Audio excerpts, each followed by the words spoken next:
Let's think about establishing authority for a minute. It's a fair question for people to ask if you have authority for things you're doing.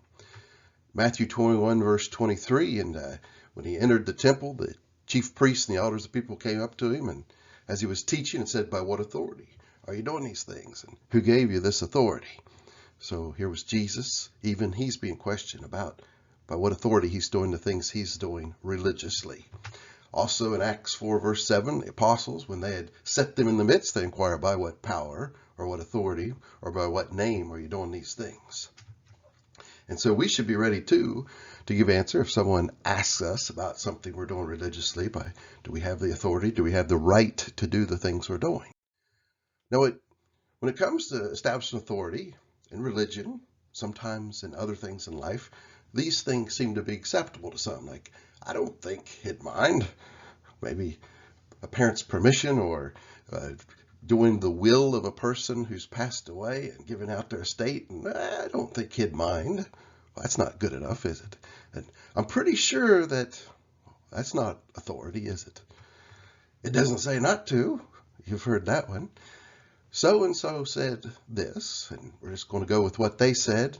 And I saw this person do this or that, and I'm going to use them as the pattern. These are not authority, are they? At all. We're going to flip our little thumb upside down, put an X there. That is not authority, not even close to it. So how can we establish authority? Well, here's a concept that truly it's not mentioned in the Bible, but we see doctors, lawyers, architects, everybody, even children, employees, use concepts like this to establish authority.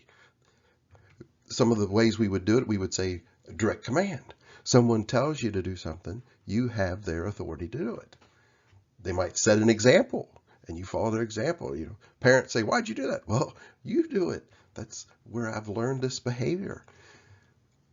Another way of getting authority is to necessarily infer something. You've been told other things. You've been given direct commands, and the only logical conclusion you can come to sometimes is this way or that way or something, and we'll look at an example of that.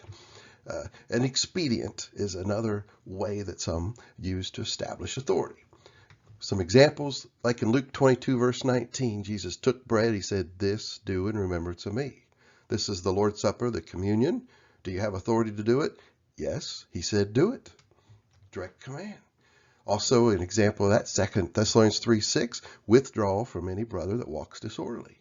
You have a Christian, one who's not behaving right, wallowing in sin. We need to withdraw from one, like was also shown in the book of 1 Corinthians, to try to correct that person. We have authority. We were commanded to do it.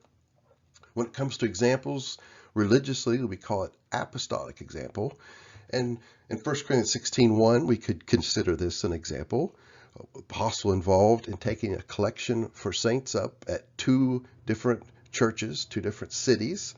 Collection for saints taken at one church, sent to saints at another church. We have an example of taking up funds to help needy saints at another location. Another example of something is in Philippians 4:16. We have a minister there, a minister that a church sends aid to a minister somewhere else, saying, we're helping you financially. We have a pattern, an example we could follow that. Something like necessarily inferring, an example could be 1 Corinthians 11:25 actually uses the word cup, but we know we take the fruit of the vine at Lord's Supper. And if we did not have a verse that literally used the word cup, you would have to infer, well, I got a liquid, I'm going to pass it around. I got to put it in something, don't I? We would say we have authority for a cup because we're told to pass a liquid around or something along that nature. We have to necessarily conclude we need something to do what we're told to do there. And finally, this final category, expedients help you fill these other categories. If I have authority in some manner, a direct command, an example, and I'm trying to do it, then an expedient might help me fill that command. For example, Ephesians 5:19, we're told to sing. The argument can be made, well, a pitch pipe helps me sing. And so for authority, I'm going to say it aids me do what I've been told to do. Another would be 2 Timothy 4:2, you're told to go preach.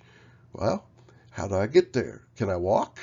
Well, it'd probably be acceptable. Can I drive? Can I fly? Can I use a chariot? We would say, I'm told to do this, I have authority to do it, and these aid me in doing what I've been told.